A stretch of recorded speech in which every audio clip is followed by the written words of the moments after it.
नमस्कार दोस्तों, सुभाष की बात में आपका स्वागत है। उर्दू का एक शेर है, पैसा गांठ का चला जाए तो गम है, ईमान के जाने का गम नहीं होता। तो दरअसल इन दिनों हमारे नेताओं का ईमान जिस तरह से डोल रहा है और वो रातों रात अपनी निष्ठा बदल रहे हैं, तो इसमें कहीं ये सोचना पड़ता है कि क्या ये नेता इतने दिनों से यदि किसी पार्टी में थे तो अचानक चुनाव में फॉर्म भी भरते हैं, जंग भी ललकारते हैं, सब जगह प्रचार भी करते हैं और अचानक से जिस दिन नामांकन वापस करने का समय है वो जाते हैं और पार्टी प्रत्याशी के रूप में जिस तरह से ढोल धमाके के साथ उन्होंने नामांकन भरा था, वो चुपचाप से किसी की गोद में बैठ के, किसी की गाड़ी में बैठ के, किसी होटल में बैठ के वो जो है अपनी निष्ठा बदलते हैं। तो ऐसे चमत्कार इन दिनों देश की राजनीति में देखने को मिल रहे हैं, जहां सैकड़ों हजारों की संख्या में लोग अपनी विचारधारा में बदलाव महसूस करते हुए एक दूसरी विचारधारा को आत्मसात कर रहे हैं।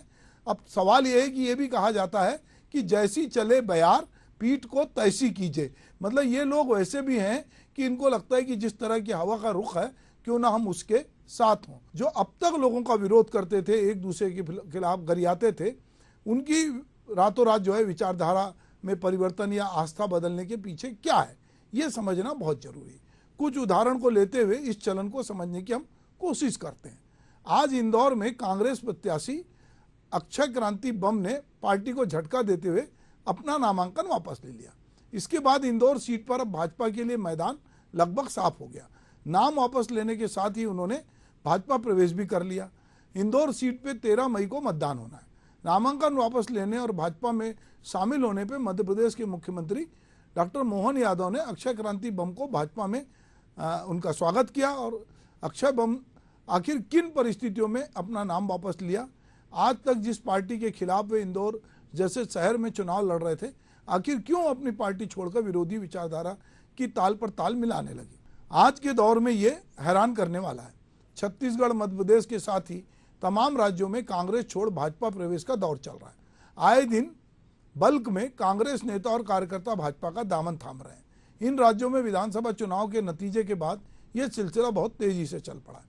कुछ लोग इसे कांग्रेस के केंद्रीय नेतृत्व की कमजोरी मान रहे हैं। 21वीं सदी में ऐसे लोग, जिन लोगों ने आज़ादी के बाद के राजनीति को देखा है, सुना है, उसको समझा है, चाहे वे सत्ता पक्ष के हों या विपक्ष के रहे हों, उन राजनीतिकों की वैचारिक प्रतिबद्धता, उनकी नैतिकता और एक दूसरे के प्रति सम्मान और सद्भाव रखने की उदार भावनाओं को आज भी याद करते हैं। ऐसी भावनाएं उस समय राजनीतिक ईमानदारी और उदारता की पहचान बनी हुई थी। ऐसा नहीं था कि उन दिनों राजनीतिक इच्छाएं और महत्वाकांक्षाएं नहीं थी, लेकिन वे सामाजिक जीवन के सदाचार और नैतिकता को पूरी तरह पीछे धकेल कर किसी भी तरह सत्ता हथिया लेने की हवस में तब्दील नहीं हुई थी। लोकतंत्र में जनता का ही नहीं, राजनीतिकों का भरोसा भी बचा था। सत्ता में बने रहने के लिए सरकारी तंत्र का दुरुपयोग उन दिनों शुरू नहीं हुआ था। इसे तो बहुत बाद में इंदिरा गांधी ने शुरू किया था। पैसे देके खरीद लेना, डराना, धमकाना, छापे डालना, गिरफ्तार कर लेना, ऐसी हरकतों से न्याय प्रणाली को प्रभावित करने की कोशिश करना और उसे संदिग्ध बना देना उन दिनों किसी की कल्पना में भी नहीं था। लेकिन 70 के दशक के बाद कांग्रेस ने जब एक बार यह शुरू किया तो यह हालत हुई कि उसे खत्म करने या मिटाने की नैतिक कोशिश किसी ने भी नहीं की, बल्कि इससे प्रेरणा लेकर और ज़्यादा क्रूर, अभद्र, अनैतिक हथकंडे अपनाए जाने लगे। कांग्रेस के पास नैतिकता और विचारधारा के पतन की शुरुआत इस समय शुरू हो गई थी, लेकिन भाजपा के सत्ता में आने के बाद यह उम्मीद की जाने लगी थी कि जो भाजपा सबसे ज़्यादा संस्कार, संस्कृति और नैतिकता की बात करती है, जो चाल चरित्र, चेहरे की बात करती है, वह लोकतंत्र के इस बदनुमा दाग को मिटाकर देश में लोकतंत्र की एक आदर्श छवि स्थापित करेगी। इस दल से यह उम्मीद की जा रही थी कि यह वह मिसाल कायम करेगी कि ईमानदारी, नैतिकता और राजनीतिक गरिमा के साथ भी सत्ता हासिल की जा सकती है। लेकिन ऐसा लगता है कि सत्ता जाने के भय से दुर्भावना और डराना, धमकाना, छापे डालना और गिरफ्तार करने की ओछी राजनीति की शुरुआत कांग्रेस के कार्यकाल में हुई। बाद के समय में आने वाले राजनीतिक दलों ने इससे सत्ता हासिल करना और इसे कायम रखने के लिए प्रेरणा के रूप में ग्रहण किया। यही वजह है कि भाजपा बहुत तेजी से अपना कांग्रेसीकरण भी करते जा रही है। इस बात की जरा भी परवाह नहीं की गई कि इससे लोकतंत्र की छवि मलिन होती है और दिलचस्प और दुखद बात यह है कि यह सब सिर्फ भारतीय राजनीति में नहीं घटित हो रहा है, बल्कि पूरे विश्व की राजनीति में इन दिनों इसी तरह की मानसिकता काम कर रही है। भूमंडलीकरण के दौर में उत्तर आधुनिकता द्वारा विश्व राजनीति को एक नई देन है, जिसमें विश्व की राजनीति ईमानदारी और नैतिकता से मुक्त हो रही है। पूरा विश्व एक बड़े खतरे के मुहाने पे खड़ा है। हर कोई कबूतर की तरह आंख बंद के खड़ा है, जैसे आंख बंद कर लेने से खतरा दिखाई नहीं देता और खतरा टल जाता है। इस समय देश में लोकसभा के चुनाव हो रहे हैं। जिस तरह से इंदौर, सूरत और खजुराहो की घटनाएं हुई, जहां कांग्रेस का प्रत्याशी बिक गया, डर गया या फिर किसी लोभ लालच से नामांकन का पर्चा वापस ले लिया और भाजपा को एन के एन प्रकार निर्विरोध प्रत्याशी को दिलाने में मदद की। इससे भाजपा की जैसी भी छवि बन या मिट रही हो, लेकिन एक बात तो स्पष्ट हो गई है कि कांग्रेस के पास विचारधारा का संकट बढ़ता जा रहा है। उसके पास ईमानदार और नैतिक रूप से दृढ़ कार्यकर्ताओं और उम्मीदवार नहीं बचे। इनसे ऐसे अनेक प्रत्याशी हैं जिनके आपराधिक प्रकरण हैं और इसी आधार पर उन्हें डराया धमकाया जा रहा है। तो क्या कांग्रेस के पास अपने ऐसे प्रत्याशियों के इतिहास की कोई जानकारी नहीं है? यदि जानकारी थी तो उन्हें सत्ता पक्ष की इस तरह की क्षमता और योग्यता की जानकारी नहीं थी क्या इस तरह के उम्मीदवार से नामांकन वापस लेने या किसी दूसरे तरीके से उसका नामांकन रद्द कराना, जिससे अप्रत्यक्ष रूप से उस कांग्रेस प्रत्याशी की सहमति भी रहती है, इस संभावना से कांग्रेस कैसे अनभिज्ञ रही? कांग्रेस इस चुनाव को गंभीरता से नहीं ले रही है, ऐसा लगता है, क्योंकि मध्य प्रदेश जिसकी हम बात कर रहे हैं, वहां पर जो कमलनाथ की सरकार थी, वो सरकार को गिराने में भाजपा ने जिस तरह का रोल प्ले किया, वो भी अपने आप में थोड़े दिन पहले, साल 2 साल पहले की घटना थी। उस घटना से इन्होंने लगता है कोई सबक नहीं लिया।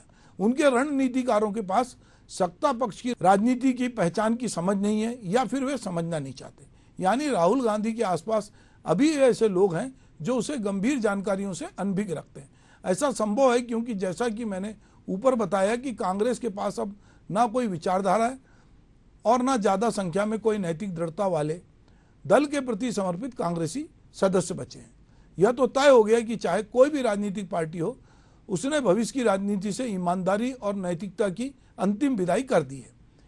किसी मंचले द्वारा फैलाए गए इस मुहावरे का राजनीति में बहुत दुरुपयोग हुआ है कि प्रेम, युद्ध और राजनीति में सब कुछ जायज है। अब यह भारतीय और कहें कि विश्व राजनीति का भी एक आदर्श वाक्य बन गया है, सर्व स्वीकृत पवित्र मंत्र है यह। इस मुहावरे को दोहराते हुए राजनीतिक ईमानदारी और नैतिकता को लेकर अपने मन का असमंजस कब का दूर कर चुके हैं। शुरुआत हो चुकी है पूरे विश्व का कि एक आम जन एक अनजानी उम्मीद से किसी अवतार पुरुष की तलाश में है, और भारतीय जनता तो हमेशा से मनुष्य की कर्मठता से अधिक बदलाव के लिए अवतार पर भरोसा करती है।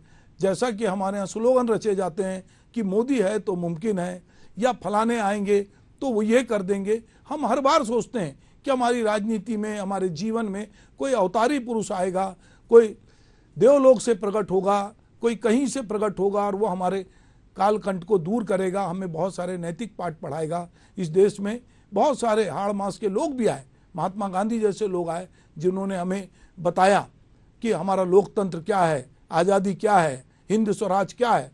पर आज गांधी हाशिए पर है। जिन लोगों ने भी ये बताया, आम्बेडकर जिसने बताया कि हम भारत के लोग, हम सब एक जैसे हैं, हमारा संविधान एक है, पर उसके बावजूद हम अलग अलग हैं। अभी राजनीति में नैतिकता के लिए कोई स्थान नहीं बचा है। इंदौर की घटना हो या सूरत की घटना हो, ये भी इस बात का संकेत देती है कि एक तरफ हम मतदाता जागरूकता का अभियान चलाते हैं, हम कहते हैं कि ज़्यादा से ज़्यादा मतदाता वोट दें, और हमको लगता है कि एक कंपटीशन हो और उसमें जनता बताए कि हमारी पसंद का ये व्यक्ति है जिसको हमने चुना है। पर यहाँ तो जनता की जरूरत ही नहीं है। यदि कैंडिडेट ही गायब हो जाए, एक तरफा जो है वाकओवर मिल जाए, तो जनता क्या करेगी? वो तो अपना वोट देगी भी नहीं, और वोट देगी भी तो औपचारिकता के लिए कि लोगों को लगेगा कि तो जीता हुआ है, यहाँ तो कोई कंपटीशन नहीं है। तो ये लोकतंत्र के लिए बहुत ही चिंता की बात है कि जिस तरह की घटना ये हुई है। ठीक है कि लोग इसमें किसी नेता को चाणक्य बताते हैं, कोई किसी को कहता है कि देखिए रणनीति का हिस्सा है, कांग्रेस को कोस रहे हैं, कांग्रेस बीजेपी को कोस रही है। पर अगर हम सब मिलकर ये सोचें कि हम जिस लोकतंत्र में, क्या उस लोकतंत्र की जड़ें कमजोर नहीं हो रही है? राजनीति एक नए दौर में जा रही है जिस दौर में किसी प्रकार के मूल्य नहीं है। तो ये घटनाएं किसी समय के लिए किसी को खुश कर सकती है, कोई अपनी जीत का जश्न मना सकता है, कोई थोड़ी सी चीज़ों से डर कर या प्रलोभन से घर बैठ सकता है। पर अगर इसमें कोई हारा है और कोई हार रहा है तो वो लोकतंत्र है और यहाँ की जनता है। नमस्कार।